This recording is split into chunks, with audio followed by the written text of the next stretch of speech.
नाग और सांप, सांप से आप क्या ही उम्मीद करोगे। सांप का बच्चा भी जहर उगलेगा, सांप भी जहर उगलेगा, सांप का बच्चा जहर उगल रहा है।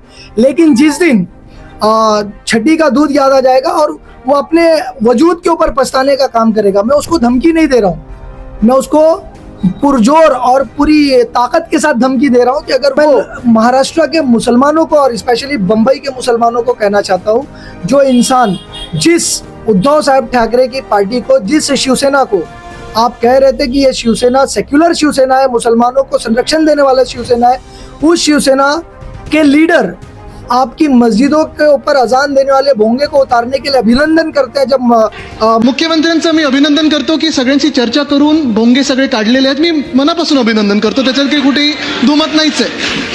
पण मुख्यमंत्री महोदय, आता गणपतीचा सण येणार आहे, नवरात्रीचा सण येणार आहे, दहीहंडी देखील आहे आणि पहिल्या दिवशी 10व्या दिवशी वगैरे जे काही मिरवणुकी होतात किंवा जे आता तात्पुरतं धार्मिक स्थळ निर्माण होतात मंडपांमध्ये, अनेकदा आम्ही पाहतो की स्थानिक पोलीस स्टेशनमधून त्या तिकडच्या मंडळाला सतवलं जातं, परवानगी असताना सतवलं जातं। तर मुख्यमंत्री महोदय, जर डेसिबल पाळलं, सगळे परवानगी असतील, तर आपण आश्वासित कराल का की ह्या जर काही मंडळांना सतवलं तर त्यांच्यावर काहीतरी आपण एक रेग्युलेशन कराल की ह्याच्यावर असं पुढे सतवलं जाणार नाही आणि जे ये जितने हैं भाजपा, शिवसेना शिंदे गुट हो या शिवसेना उद्धव गुट हो, चाहे वो अजित पवार हो, चाहे वो शरद पवार हो, चाहे कांग्रेस हो, जो सो कॉल्ड सेक्युलर पार्टियां हैं, ये आज मुसलमानों के मुद्दे पर खामोश है। मुसलमानों के मुद्दे पर सिर्फ और सिर्फ ऑल इंडिया मजलिस इत्तेहादुल मुस्लिमीन जो है वो आवाज उठा रही है।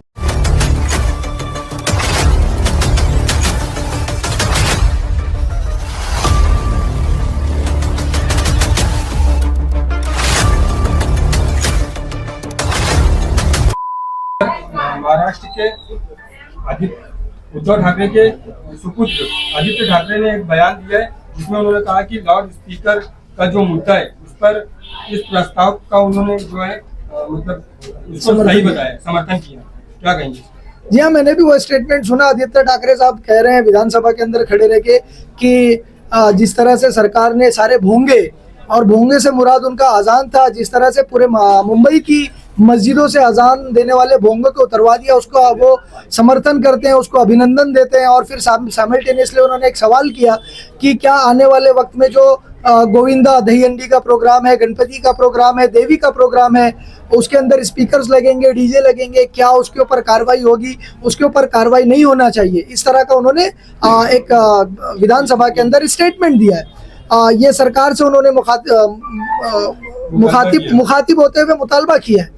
तो मैं महाराष्ट्र के मुसलमानों को और स्पेशली बंबई के मुसलमानों को कहना चाहता हूँ, जो इंसान जिस उद्धव साहब ठाकरे की पार्टी को, जिस शिवसेना को आप कह रहे थे कि ये शिवसेना सेक्युलर शिवसेना है, मुसलमानों को संरक्षण देने वाला शिवसेना है, उस शिवसेना के लीडर आपकी मस्जिदों के ऊपर अजान देने वाले भोंगे को उतारने के लिए अभिनंदन करते हैं। जब माइक और भोंगे को उतारा जा रहा था, अजानों को बंद करवाई जा रही थी, तब इनके मुंह में जबान नहीं थी कि मुसलमानों के लिए बात कर सके।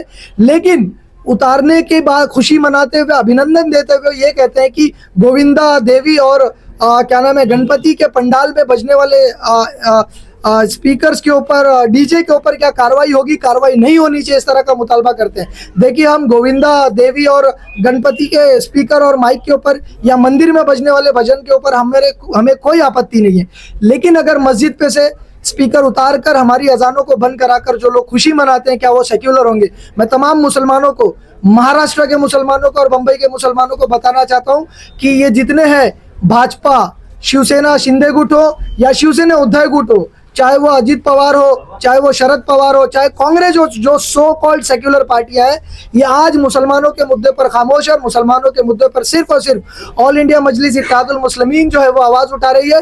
तो आप मुसलमानों का ये फर्ज बनता है आज कि मुसलमान एक होकर, क्योंकि आज मुसलमान बट रहे हैं इसलिए कट रहे हैं, मुसलमान एक होकर ऑल इंडिया मजलिस इत्तेहादुल मुस्लिमीन यानी एमआईएम और असद साहब और इम्तियाज जलील साहब के हाथ को मजबूत करना चाहिए, अकबरुद्दीन ओवैसी साहब के हाथ को मजबूत करना चाहिए और इन सो कॉल्ड सेक्युलर पार्टी को इनकी हैसियत, इनकी औकात दिखा देना चाहिए आने वाले कॉरपोरेशन इलेक्शन में। और महाराष्ट्र के अंदर जितने भी जिला परिषद और जिला पंचायत के इलेक्शन होंगे, सारे इलेक्शंस के अंदर इनको इनकी औकात दिखाना बहुत जरूरी है।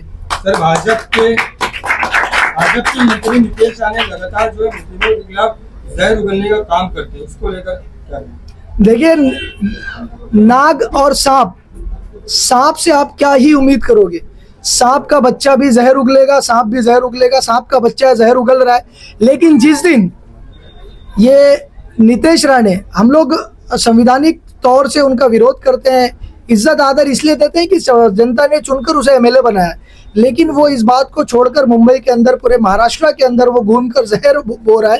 जिस दिन वो ऑल इंडिया मजलिस इत्तेहादुल मुस्लिमीन के आड़े हाथ आ जाएगा, उसको उसकी छठी की दूध और उसकी छठी का दूध याद आ जाएगा और वो अपने वजूद के ऊपर पछताने का काम करेगा। मैं उसको धमकी नहीं दे रहा हूँ, मैं उसको पुरजोर और पूरी ताकत के साथ धमकी दे रहा हूँ कि अगर वो हिंदू मुस्लिम और बार बार हर मुद्दे पर मुसलमानों को टारगेट करना बंद नहीं करेगा, तो उसकी पर्सनल चीज़ें हम खोलने का काम शुरू करेंगे। जिस तरह से उसके मेडिकल कॉलेज के अंदर वो लोगों को लूट रहा है, जिस तरह से ज़मीनों के ऊपर कब्जा करके उसने कॉलेज के नाम पर अपनी जगह बनाई हुई है, जिस तरह से वो हिंदुत्व का झूठा नाटक कर रहे हैं, सारे पोल खोलने का काम करेंगे।